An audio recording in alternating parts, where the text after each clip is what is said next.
Lo pernah mikir gak sih kenapa handphone yang sekarang lagi lo pegang itu bisa secanggih ini? Atau kenapa mobil listrik tiba-tiba jadi omongan semua orang? Jujur aja, gue dulu ngira ini semua cuma soal teknologi chip atau baterai biasa aja. Tapi ternyata, di balik semua kemajuan ini, ada satu benda yang mungkin lo anggap remeh, tapi peranannya itu segede gaban. Benda itu namanya nikel. Dan coba tebak, siapa negara yang punya nikel melimpah ruah sampai bikin negara lain ngiler abis? Ya, negara kita, Indonesia. Gue jamin, banyak di antara lo yang dengar kata nikel langsung mikirnya cuma buat bikin sendok garpu atau paling banter koin. Padahal bro, nikel hari ini bukan cuma soal itu lagi. Ini tentang masa depan. Ini tentang bagaimana kita bakal hidup, berkendara, bahkan menyimpan energi di hari-hari mendatang. Bayangin aja, nikel yang ada di perut bumi Indonesia ini sekarang jadi rebutan banyak negara maju. Mereka ngantri, mereka nawar, bahkan sampai ada yang ngambek-ngambek segala waktu Indonesia bikin kebijakan terkait nikel ini. Kenapa bisa segitunya? Emang sebegitu pentingnya ya nikel kita ini? Percaya deh, ini bukan cuma sekadar bahan tambang biasa. Nikel kita ini ibaratnya kayak emas hijau yang siap jadi kunci revolusi energi global. Dulu mungkin kita cuma dikenal sebagai negara kaya rempah, kaya hasil bumi yang bahan mentahnya gampang diambilin doang. Tapi sekarang ceritanya udah beda jauh. Dengan cadangan nikel terbesar di dunia, Indonesia punya posisi tawar yang super kuat. Kita nggak cuma jadi penyuplai, tapi berpotensi jadi pemain utama yang bisa menentukan arah industri global, terutama di sektor kendaraan listrik dan energi terbarukan. Ini bukan cuma bikin bangga, tapi juga jadi tantangan besar buat kita semua. Dulu banget, zaman Belanda masih jajah kita, nikel ini udah ditemukan di beberapa daerah kayak Sulawesi. Awalnya ya cuma ditambang buat kebutuhan industri standar aja, kayak bahan baku stainless steel atau campuran logam biar kuat. Gak ada yang nyangka kalau puluhan tahun kemudian, logam perak keabu-abuan ini bakal jadi kunci utama peradaban modern yang kita rasakan sekarang. Pikirkan ponsel pintar yang lo pakai, laptop yang lo buka, bahkan sampai satelit yang mengorbit di atas kepala kita. Semuanya itu punya potensi pakai nikel. Tapi yang paling bikin heboh ya buat baterai kendaraan listrik itu tadi. Sebelum era mobil listrik booming kayak sekarang, nikel memang udah punya tempatnya sendiri.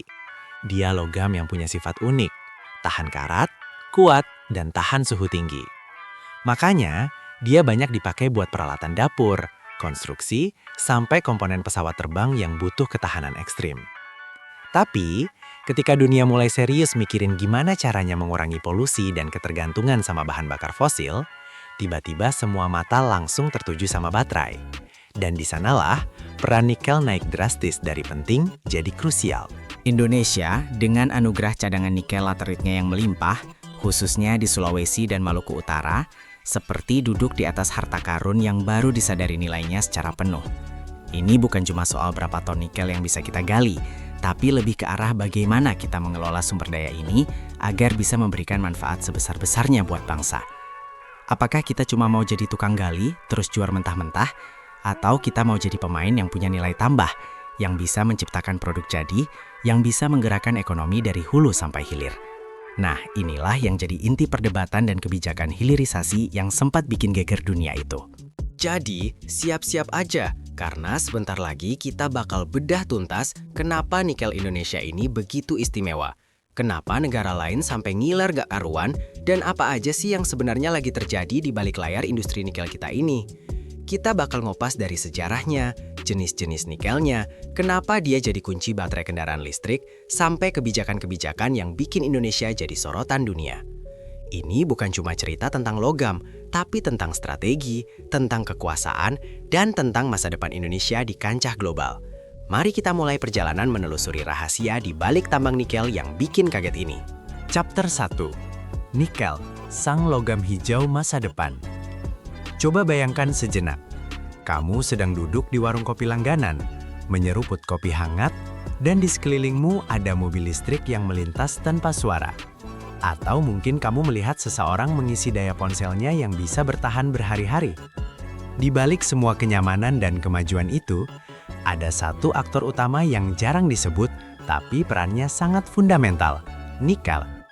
Bagi sebagian besar orang awam, nikel itu mungkin cuma logam abu-abu yang dipakai buat bikin uang koin atau peralatan makan.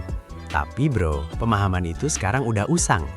nikel telah bermetamorfosis menjadi logam hijau masa depan, tulang punggung dari revolusi energi yang sedang kita alami.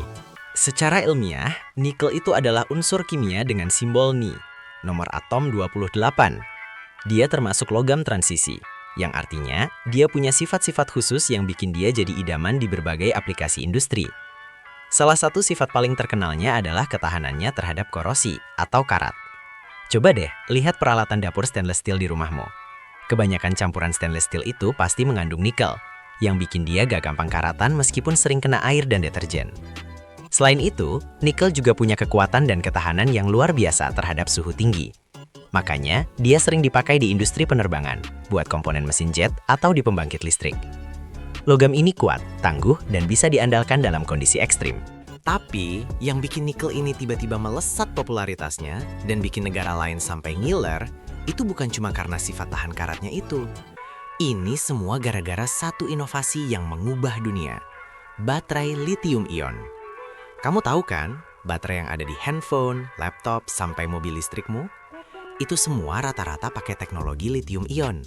Nah, di dalam baterai lithium-ion ini, nikel memegang peran krusial banget, khususnya di bagian katoda atau kutub positif baterai. Kenapa nikel? Karena dia punya kemampuan istimewa untuk menyimpan energi dalam jumlah besar.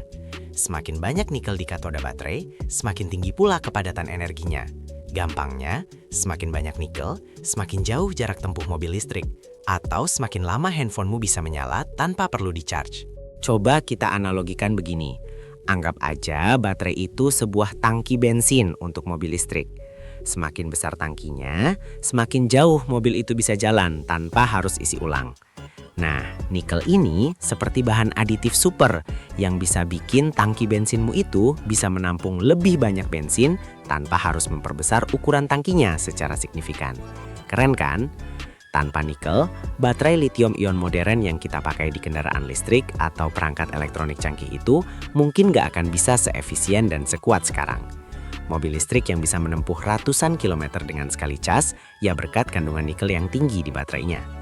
Ini yang bikin nikel jadi rebutan banget, karena semua orang mau mobil listrik yang jarak tempuhnya jauh dan chargingnya cepat. Pergeseran permintaan ini benar-benar drastis, bro. Dulu, sekitar 70-80% permintaan nikel itu didominasi oleh industri stainless steel. Sisanya baru ke superalloy, pelapisan, dan lain-lain. Tapi sekarang, ceritanya udah beda. Dengan laju adopsi kendaraan listrik yang gila-gilaan di seluruh dunia, permintaan nikel untuk baterai ini meroket tajam. Para ahli memprediksi kalau dalam beberapa tahun ke depan, permintaan nikel untuk baterai ini bisa menyamai bahkan melampaui permintaan dari industri stainless steel. Ini bukan cuma pergeseran tren, ini adalah revolusi industri baru, dan nikel ada di garis depan. Indonesia itu diberkahi dengan dua jenis biji nikel utama, nikel laterit saprolit dan nikel laterit limonit. Mungkin kedengarannya rumit ya, gampangnya gini aja. Nikel saprolit itu kandungan nikelnya lebih tinggi, dan dia biasanya diproses pakai teknologi yang lebih tradisional untuk menghasilkan nikel kadar tinggi yang cocok buat stainless steel. Nah, kalau nikel limonit, kandungan nikelnya lebih rendah, tapi dia itu jagoan banget buat dijadikan bahan baku baterai kendaraan listrik. Kenapa? Karena dia bisa diolah menjadi mixed hydroxide precipitate atau mixed sulfide precipitate, yang kemudian bisa diproses lebih lanjut jadi prekursor baterai. Prosesnya memang lebih canggih dan butuh investasi besar, tapi hasilnya bro, itu adalah bahan baku inti untuk baterai EV kelas dunia. Ketersediaan nikel limonit yang melimpah di Indonesia inilah yang bikin banyak raksasa industri baterai dan otomotif dunia melotot. Mereka tahu masa depan mereka ada di tangan Indonesia. Mereka butuh pasokan nikel yang stabil dan besar untuk memenuhi ambisi elektrifikasi global. Jadi, kalau ada yang bilang nikel cuma buat sendok garpu, suruh dia baca lagi buku sejarah industri abad ke-21. Ini bukan cuma soal sendok garpu, ini soal masa depan energi, masa depan transportasi, dan masa depan planet kita. Makanya, julukan logam hijau itu bukan sekedar slogan. Nikel memang memegang peranan vital dalam transisi menuju energi yang lebih bersih dan berkelanjutan. Meskipun kita juga harus mengakui bahwa proses penambangan dan pengolahannya punya tantangan lingkungan sendiri, yang nanti akan kita bahas di chapter berikutnya. Tapi intinya, tanpa nikel, revolusi hijau yang kita impikan itu bakal jalan di tempat. Chapter 2. Dari Tanah Merah, Sulawesi sampai ketenaran global. Sejarah nikel Indonesia. Coba lo bayangin, puluhan tahun, bahkan seabad yang lalu, ketika sebagian besar wilayah Indonesia masih hutan belantara dan jauh dari modernisasi. Di tengah hutan-hutan lebat dan perbukitan merah di Sulawesi, tersembunyi sebuah harta karun yang saat itu nilainya belum sepenuhnya disadari. Nikel. Ya, nikel yang sekarang jadi rebutan dunia itu punya sejarah panjang di tanah air kita. Ini bukan kisah baru, tapi kisah tentang bagaimana sebuah penemuan lokal akhirnya bisa punya dampak global yang luar biasa. Penemuan nikel di Indonesia, khususnya di daerah Sulawesi, sebenarnya sudah terjadi sejak zaman kolonial Belanda. Konon, sekitar awal abad ke-20, para ahli geologi Belanda yang sedang melakukan survei sumber daya alam di Hindia Belanda menemukan deposit biji nikel yang signifikan di daerah Soroako, Sulawesi Selatan. Kala itu, perhatian utama Belanda memang pada komoditas lain, seperti timah, minyak, dan perkebunan. Tapi potensi nikel ini sudah mulai dicatat. Mereka tahu ada logam berharga di sana, meskipun mungkin belum sepenuhnya memahami skala dan kegunaannya di masa depan.